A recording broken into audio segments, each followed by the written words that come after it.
نحن نقص عليك أحسن القصص بما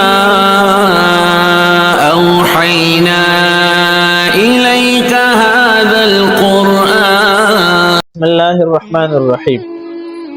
سړی تاسو کړو چې یو مجلس کې مې اوریدل چې د یو انسان په ذمه باندې د وتر واجب قضا پاتې وي او دا بیا دروازه دغه وتر واجب قضا راګرځي په یو داسې مجلس کې چې الته نور خلک موجود وي او د طرف ته توجه وي. نو کو دا د وتر واجب قضا راګرځي نو د دریم رکعت د دوی قنوت د پاره چې کوم مونږ لاس اوچتو وګونو پورې نو ویلاس پنو چته نو آیا لاس اوچتول پکار دی او کنه؟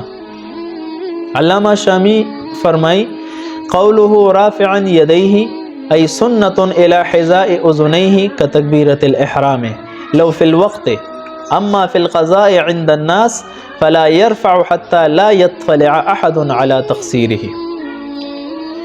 د وتر واجب په دریم رکعت کې د دوی قنوت د پاره لاسونه اوچتول د غوګونو پورې د سنت دی. دوی قنوت ویل واجب دی خو لاسونه ول غوګونو پورې اوچتول د سنت دی. نو کو یو انسان په یو داسې مجلس کې د وتر واجب قضا راګرځي چې الته هیڅوک نشته د سره نو حتی الامکان دا به بیا لاسونه اوچتای په سنتو به عمل کوي. او کو په یو داسې مجلس کې د وتر واجب قضا راګرځي چې یو خدا روز بل عام خلق دته متوجیم دي نو کو دا لاسونه اوچتای نو خلکو ته پته لګي چې د بیګا وتر نه دی کړي یا د وتر قضا په چرته پاتې ده نو خلکو باندې مدد کوتاهی ظاهریږي.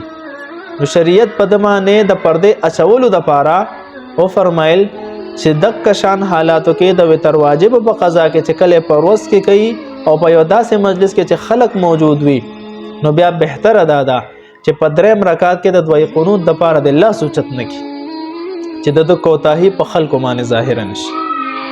نور کو خلق موجود نه نو بیا کو عام طور سره یعنی پروس کې هم د وتر واجب قضا کوي نو حتی الامکان په سنت او عمل کوي لاس پوچتای او کو د کوتاه د ظاهر دو خطر وي نو بیا د لاس نه اوچتای او دغه بهتره ده. سلام.